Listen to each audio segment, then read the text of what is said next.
Well, hello, Author Nation. Thanks for tuning in to another episode of the State of the Nation podcast. And this time we're going to be talking with Elizabeth West about AI, the big thing that everybody's worried about. We're going to talk about that and break it down for you. Don't be the last whaling ship. What does that mean? Find out in this episode. Hey, this is Joe Solari from Author Nation, and today we're going to talk all things AI with Elizabeth Ann West from Future Fiction Academy. How are you, Elizabeth? I'm great. And you know, all of this is your fault, right? That I've been hearing that most of my life. Well, so it was 2 years ago at NEEC that you and I first started talking about AI writing. And Mhm. then you had me on your podcast. And that podcast is what got me the job at Pseudo Write. And then I left Pseudo Write and started Future Fiction Academy last year. So this is your fault. Oh, well, if we're planning on to do this quarterly, so if you consider this a good thing, this could be all Yes. kinds of abundance coming your way. So Yeah. So I am always eternally indebted to you, sir. You gave me the first podcast to actually get to talk about artificial intelligence and writing. So thank you. yeah, yeah. And as far as Author Nation is concerned, we're here to help people understand if this stuff is for them or not, and it's our responsibility to in in our mission to expose authors to more things, whether it's AI or marketing from outside of the industry. If we're going to stay nimble in this really changing world, we need to be at least knowledgeable and understand what questions we should be asking and testing things out to see if they're right for us. I Yeah. know for myself, the tools that have been added just to general features of things, like, for example, I always have the AI note taking on Zoom now. Yeah. It makes me more productive. I come off of that. I usually have a few chuckles at what it's decided is my to-do list, but I can take that and build a to-do list. And for somebody who maybe isn't as good with organizing themselves, that act could get you to be more productive. But we're not here to talk about Zoom. We're here to talk about Future Fiction Academy and the things that are going on in the state of the nation for AI. So I'm going to leave it Yeah. to you to just lay it out for us.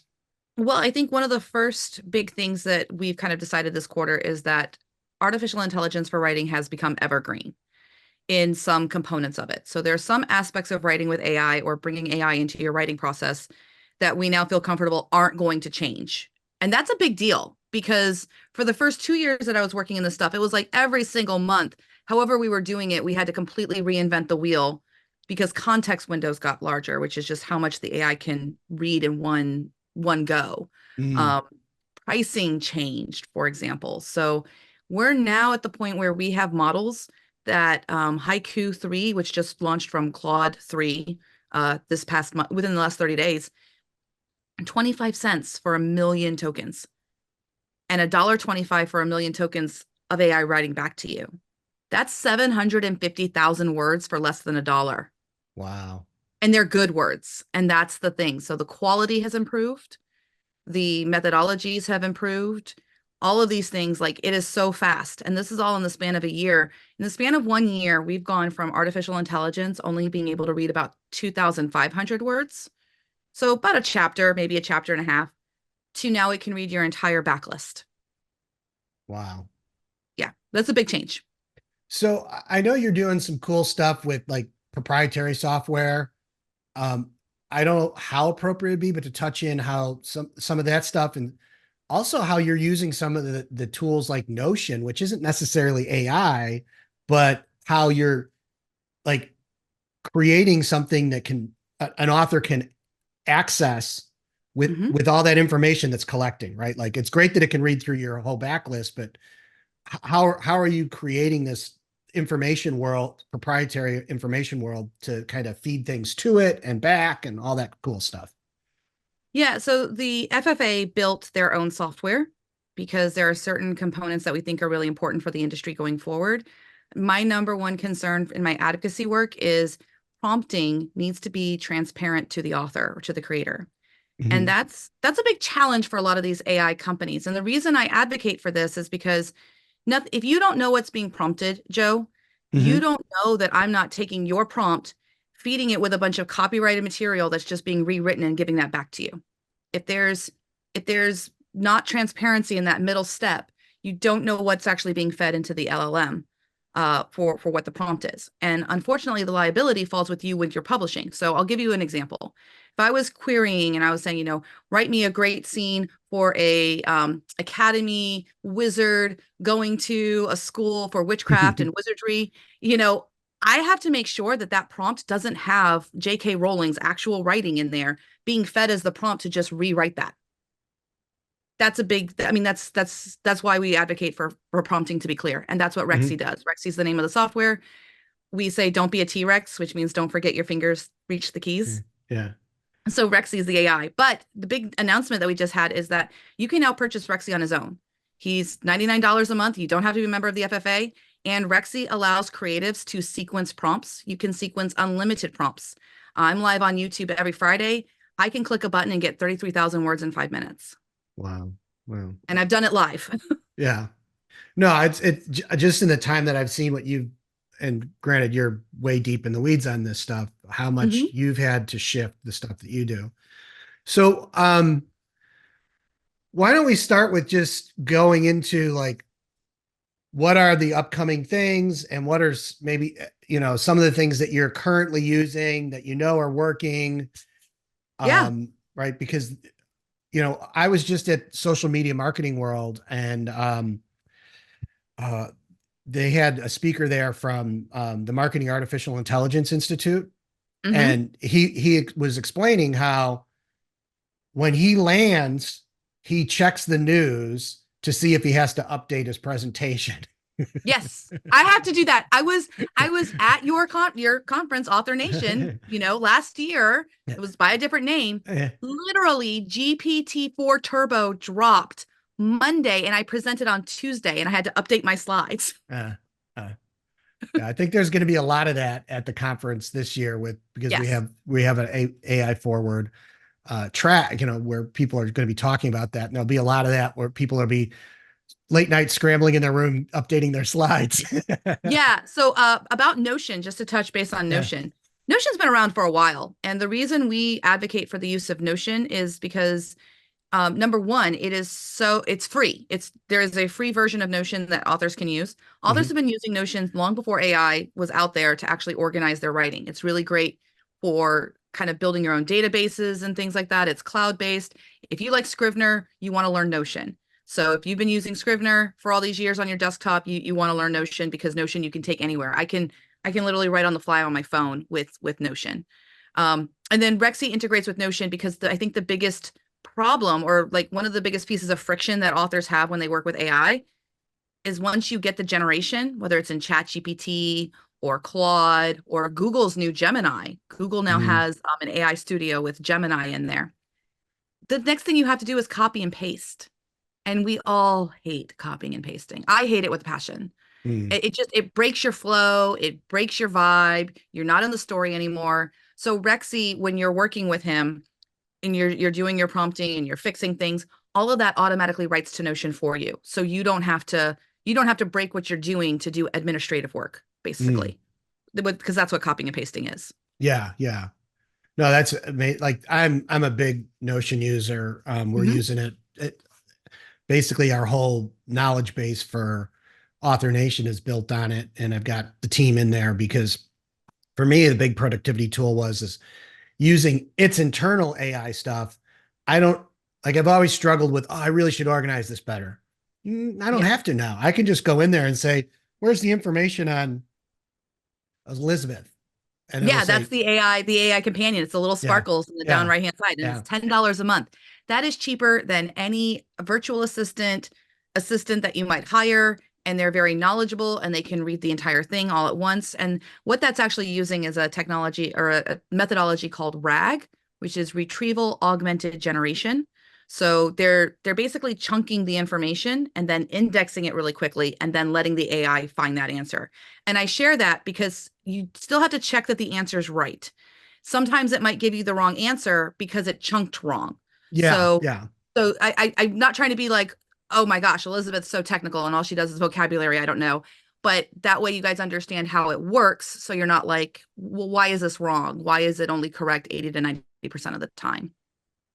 Yeah. And from my perspective, it's, yeah, there's usually too much information you've gone and gotten, but it's it's that concise thing of like, oh yeah, that's the one I'm looking for. Like, I know what I'm looking for. It's just, I can't remember how far down in the hierarchy of pages it is, or was it in this thing, or it's like, boom, there it is. So like, for me personally, that's reduced a lot of anxiety, because I don't have to be thinking like, oh, someday I really have to organize this right. It's like, nah, not really. Like, No, I can it just has to be there. Yeah, it just You needs can to be in send the there. little robot spider to go find the information. Yeah. Cool. Sorry, I got distracted on that, but you brought up Notion, not me. Yeah. No, you brought up Notion. I was just circling back because I didn't actually answer your question fully. It's all right. We could talk for hours. Yeah, we could. So we were in the whole context of like, what's kind of out now. You were hitting on some of these new things and that things are cheaper. What is it that you're really playing with right now and see is, important for authors to consider? Two major things at the Future Fiction Academy that are going, well, actually three.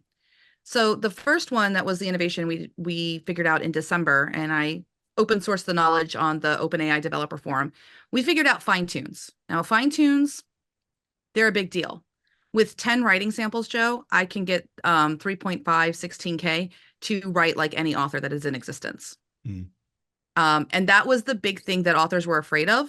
And it's a big deal that author communities need to be talking about or being aware of, because they could use it for their own means, but this is completely unregulated. It is not, OpenAI is not going to stop anyone from taking materials unless it's very blatant that it's copyrighted material. They do have checks on that now. You'll notice some authors have reported, even when they prompt like ChatGPT-4 or Claude, it'll say, I don't feel comfortable doing copyrighted material right now, even though it's their own book. So there are some checks that they're trying to do, but it's not perfect. So fine tunes is number one. Fine tunes is the hot big thing. And I think that a lot of authors don't even realize how amazing that could be, because with my fine tune, I can get it to write and it sounds just like me. I've tested it with my readers. They can't tell that I didn't write it. And that's a big deal. That's like straight from the AI writing like you. Yeah, it's crazy. I've some of the things I've done, I've taken all my research and other people's research and uploaded it into Chat GPT, into a GPT that I've created, and I use it like a collaborator. Like, I ask it questions, and when it gets the answers wrong, I like, no, that's not how we should be. Like, that's too arbitrary. And I'll capture that stuff, put it into new files, and upload it. So like, there's this process that we're so close to, or it sounds like what you're talking about is already there, where we can really get things to be personalized for us. Yeah. So a fine tune will train an artificial intelligence how you want the information given. And that's really what an author's voice is how do you personally arrange the words that are in the dictionary that we all use? Yeah. So it's kind of fascinating to take writing and breaking it down to its main components and things like that, and start thinking of it almost like an engineering brain. So a fine tune, and fine tunes are cheap. We all trained our fine tunes for less than $2. So the very idea that you could train a robot to write like you, or to write like a pen name of yours for less than $2, and then the outputs of these things are fractions of pennies or pennies on the dollar for chapters. You can literally make yourself your own content machine. And if you can clone yourself, anyone can clone you. That's the skill. Well, so let's double click on that for a second, because that's one of those things that people, like, they lose their minds over. It's like, well, people are just going to copy my writing. It's like, well, think about this. The people that are out there that are just looking to copy stuff, they don't have the endurance long term. No. And there's always going to be a focus on, and this is something I've talked about more and more, is I think writing to market is changing. And if you're just trying to hit the same thing that used to sell, like the kind of write to market 1.0, that's not going to work, because it's going to be so easy to do. What's going to happen is if you understand a market and where it shifted to, because those readers have gotten more sophisticated and they're looking for different things in that market. They're watching slightly different shows. They're getting more complex and they want higher stakes. If you follow that market, you're always going to be able to be successful. Yes, if you start thinking publishing as service. So that's been kind of like my soundbite now, publishing as service. And I think that since the labor costs are changing so drastically, if it's not going to take me I was a fast writer to begin with. So even the fastest writers have been publishing novels in 30 days, finishing them in a week or two with either dictation or they're just sprinting. I mean, we have a good mutual friend that she writes 8 chapters a day. And if anybody gets in the way of that, they're going to suffer. Yeah, so yeah. we already had the speed, and now you have the ability to kind of like ramp that up 10x. So what that means is that your markets can actually get smaller, because if you're niche serving 500 readers, 1,000 readers, you can literally give them content on a consistent basis. You don't have to sidetrack your main bread and butter. Like I hear from a lot of authors, oh, I really want to write blah, but I can't because I make so much money writing this. Now you can, because you can do both. You have the capacity to do both now. No, and they're not seeing that. Yeah. So what other cool tools have come out that I've missed? Yeah. So fine-tunes was number one. The second one that I think is really kind of cool is we are debuting what's called job types. So part of what I do is research, and I've been teaching thousands of authors how to work with AI. And we've come up with these kind of like avatars for people to be comfortable with how they work with AI. Because a lot of times authors are like, am I doing this right? And I'm like, are you doing it? The answer is yes, you're doing it right. If you're doing it right now, you're still an early adopter right now. We're 2024, you're still early adopting. We're dial-up modem time right now. Yeah. we've hit AOLs on a CD-ROM. That's where we're yeah. Well, and when I saw this guy presenting at the show, he's like, the one thing you have to understand, this is the dumbest it will ever be. Yeah. 1000%. Yeah. So the new thing is these job types. So if you're a gardener, you're just using the AI that's what you say. I just use the AI for brainstorming. I just use the AI for marketing. You are very talented in prompting on the fly, and you're just grabbing these little pieces. A weaver takes AI writing in their writing and they weave it together. So they don't care how much is AI, how much is human. They're just getting those projects done.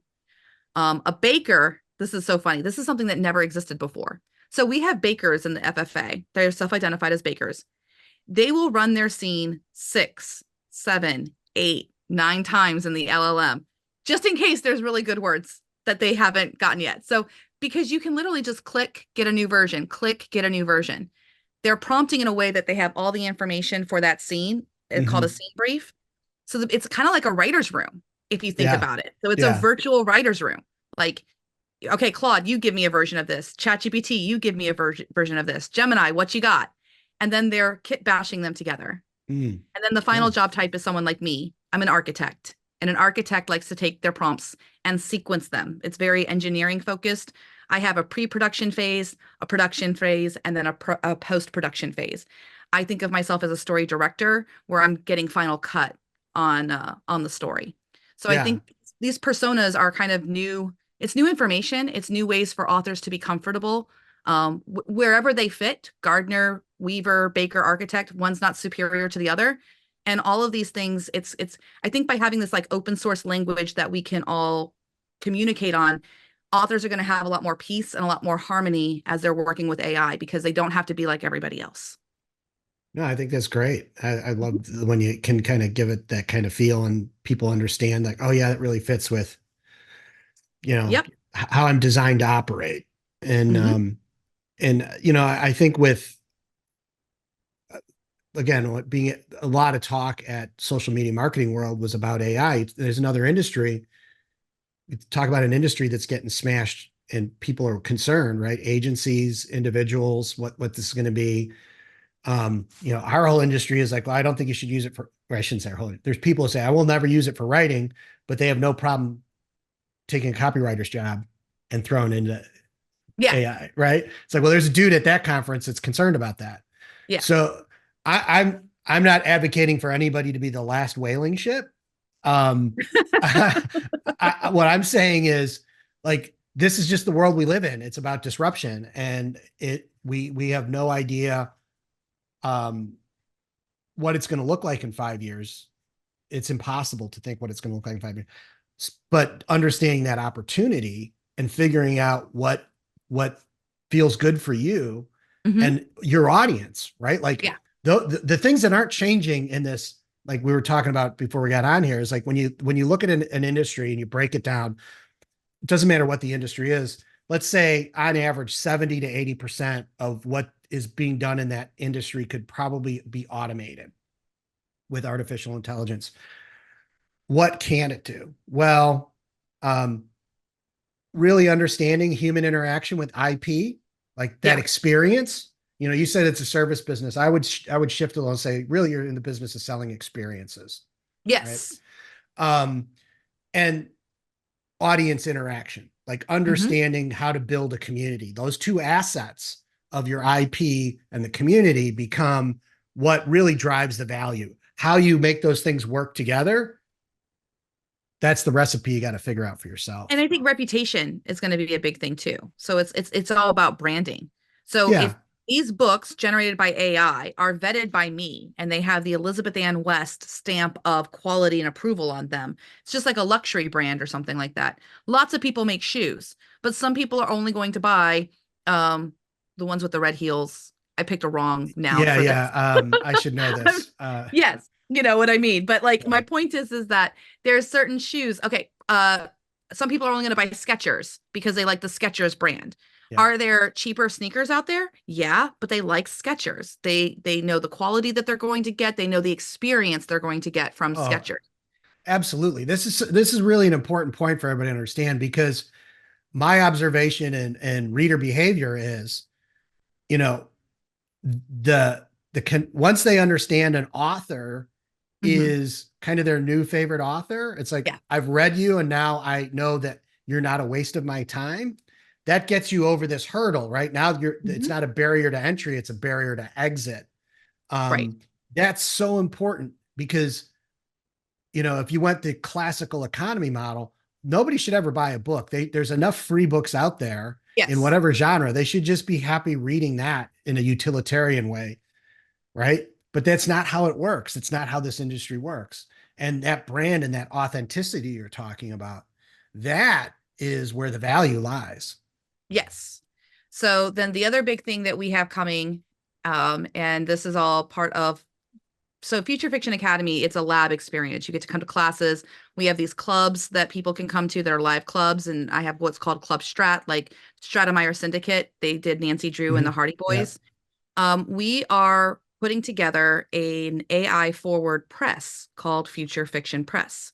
So we are turning on its head what the idea of writing with AI even means, or content producing with AI, I should say. So this idea of a story operator, a story director, and, you know, kind of having a collaborative or a co-op situation for the publishing arm or the marketing arm of it. So that way, you know, people can just produce these books and be validating them. There are shared pen names. This is what I think is going to be the future. These kind of like houses that are, it goes back to the quality of the person who's running the machine. The artisanship is the person who is like, you know, working with the raw material. If you think of the AI words as the raw material, the craftsmanship is who's the fastest and the best and producing the best work of kind of shaping these words into really great, compelling stories, because the AI can't do it. Right. Well, and I also think that as it gets better and better with certain things, there's what's going to be novel is a human being, and maybe 80% of the spark comes from their interaction with the AI, but seeing like, oh, that is something with this little twist now becomes a really compelling, unique, original science fiction idea that fans haven't seen before. Because AI's tendency is to give you exactly, if you just went with the generic model, it's going to give you the most concentrated vanilla version of science fiction that it can, because it thinks, well, that's what you want. Yeah. Right. It's going to probability wise, you want this is what wins. You want a space opera? Well, we have to have somebody who's a trader. Here's space pirates. Well, what are some other different jobs that could be in that realm, in that sphere? And those are the things that are going to, I think, push the envelope on the content creation side of things. So our goal for this quarter and the quarter 3 is to basically teach authors what it looks like to actually be producing content in a way that they're comfortable with, that their readers are comfortable with, but that we're really looking at the AI as like the transition from typewriter to word processor. How does it 10x your speed? How does it 10x your production, your productivity? So that's what we're focusing on. Cool. So let's wrap up with Yeah. like what's coming. I mean, I know this is where it's like a flip of the coin. You may think you know it's coming, but something crazy could come out of the woodwork, which we'll talk about on our next call. But like what well, it'd be fun to kind of revisit and see what came true while we were working on stuff. So one of the areas of prompting I'm innovating in right now is 2 areas. One is agents. So this idea of artificial intelligence correcting artificial intelligence work and it going back and forth, zing, zing, zing, until you get to an output that you're happy with, the human. So what does that look like? How many iterations is that? What kinds of prompting have to go back and forth? Because remember, these things don't think. They can only predict what the next token is. So we're working in some realms of that. The other thing that's coming, we're all on wait for GPT 4.5. We all think that that's going to be here before the summer. So that means learn all you can about the API side of OpenAI. When you log into OpenAI, don't just go to chat, go to the API side. And I'll give you a link, Joe. We have a free course just on how to work with Playground in OpenAI. Cool. Thank you. Because I think that that's like foundational material. Like you need to learn how to work with a Playground. And the reason for that is because creatives need to change the settings. And most AI software out there is not going to let you change the settings. Poe doesn't let you change the settings, etc. It's not going to let you change the temperature, let you change the presence penalty or the top P. And when you learn how to do those things, that's how you get that creativity you were talking about. You don't get that generic space opera. You get the good space opera. You get that more crazier idea. And the final thing that I think that's coming is LLMs on your, like, we'll probably have an open source model that we're able to fine tune by summer, would be my guess. I think Mistral's fine tuning is coming down the pipeline. Mistral is the major model out of France. And that is the model that most authors use on Open Router to write the not safe for work content that they need, such as a serial killer or a romance scene. Because the foundational models of like Claude and OpenAI, you can't control when they're going to go, I don't feel comfortable writing that. And it's like, come on. A second ago, you were telling me how to defuse a bomb. Yeah. So.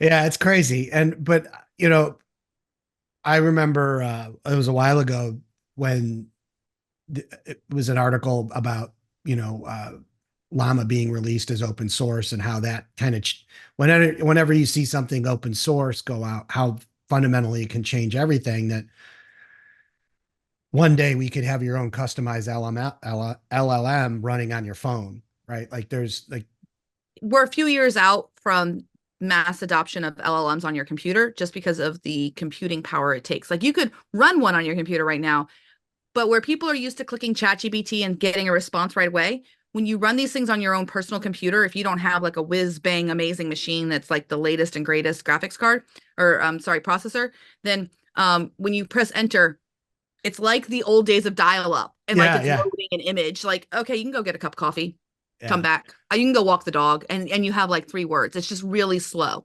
Yeah, for sure. But like again, with how the innovation is, and then the other part that we haven't, like none of us can talk about, is when people start using AI to improve AI, right? Like that's where we're going to see exponential change and novel ideas coming out. Right. They're already starting to do an experiment with that. I should have mentioned that. So if you read the 42-page paper that came out when Claude 3 came out, like I do. That's why we have you here. So we don't have to. I don't know. One of the tests that they did of Claude 3 is that they asked Claude 3 to basically clone himself, and it got close. It got like 2 steps away from being able to make its own LLM. So the prediction is that we're going to have a future where like Claude 6 brought to you by Claude 5. Like these things are actually going to be able to clone themselves and expand their vector fields. And that's when I think we start to move into actual artificial intelligence that people who are in the industry like to this is not real artificial intelligence. This is just this is just Yeah, what do a they really call it? tricky General algorithm. intelligence, or I'm sorry. I think they call it general Yeah, it's not intelligence. Yeah. general Yeah. AG. It's not Yeah. general artificial intelligence. It's Yeah. not the artificial intelligence we're used to seeing in the movies where we have Yeah. to worry if they're going to get the missile codes because it Right. can't think But for itself. every one of these companies, that's what they're working towards. Let not. Yeah, no, they're all in a race, and that's important because they don't care about authors. People think that authors are more important to these AI companies than they actually are. They really don't even see that we exist unless we advocate for ourselves and say, hey, we need XYZ. Absolutely. I think that, a lot of this stuff that we kind of get wrapped around the axles about, like, really, you need to back up and be like, what am I afraid of? Yeah. What am I really afraid of? And most of the time it's, I'm afraid of change. I'm afraid of getting left behind. I'm afraid. And what can you do about that stuff? It's, yeah, you can write a letter to your senator, or you can figure out how to improve your craft and build an audience. Like, Yep. that's in your control, right? That's that. Learn about AI. That's where I started. I started learning about this stuff because it scared the dickens out of me. I was afraid. I was like, holy crap, this thing just wrote a sentence better than I can, or better than one of my sentences. Yeah. And so I dove in head first, and I was early on that. I annoyed a lot of my friends. I chased them around with my laptop of like, you have to see this. I don't know. I was Um, there. and it's paid dividends now. I'm teaching AI and I'm, advocating. It was really great because last year in fall, Anthropic, who owns Claude, released Mhm. Claude 2.1. I don't know if you caught that, but it's okay. And 2.1 was so deterministic. It was the earliest model about being really accurate. They were like, we're going to make the LLMs really accurate when you ask it a question about like a corpus of documents. But when they turned those dials so tight on it being accurate, it could no longer hallucinate or imagine Mhm. fiction at all. And so there were some YouTube videos that came out with people griping about Claude 2.1's the worst or whatever. I went on their Discord and I was like, hey, don't know if you meant this, but Claude 2.1, all of us authors, Claude was our favorite model. We all love 2.0. We can't get fiction out of it anymore. And at the time, I was one of the few people who had an API key because you couldn't get an API key. Mm. And Joe, 2 weeks later, they made it so that people could revert back to 2.0. They never would have done that if 150 Yeah. people commented on my thread. I'm not saying Right. Yeah. Yeah. You single-handedly, just not kind at of all. distilled the information. Yeah. But they didn't know. And if they don't know, they can't help us. So I Yeah. think that it's important for authors now early on, learn this stuff. Start to be vocal about what's not working for you and what makes you unhappy so that we have a seat at the table to get good stuff down the road. Oh yeah, that's for sure. I think that that don't just, go to the shed and get your pitchforks. It's like, what are you trying to get out of this? What's the reality of what it's doing? In your case, you're talking about where it's like, well, these features you've kind of taken away from us. Can we get them back? And they're like, Yeah. well, here you go. We don't care. And they didn't know we existed. They really Yeah. didn't know that anyone was using Claude. And it was such a monumental shift for them that they actually, they asked us, they reached out to the FFA and other authors, and they asked for our prompting. We gave them our prompting. And do you know that they worked that prompting into the training of Claude 3 to the point that in that 42-page paper, page 12, if you're interested, there's a prompt on there that is almost identical to the style of prompting we teach in the FFA. We've been teaching authors about write me a science fiction outline with specific characters and blah, blah, blah, blah, blah. And they've also shifted now to using square brackets, which is what we use in our prompting, rather than the angled ones, the angled brackets, which you shouldn't use because angled brackets in like training software and stuff, it could be HTML, it could It's be code JSON usually, script, right? it could be code. So it confuses the LLM of like, what do you want? But a square bracket's always used as like an array of information. So use square brackets in your prompting when you want to communicate like this is information you need to know. Cool. Yep. Well, Elizabeth, it's been awesome having you on again. And like we said, we're going to be doing this quarterly. So tune in and you'll get your fire hose of information on what's happened in the last 90 We'll days. come back together at the end of summer and see like what happened. By that point, we'll have 4.5.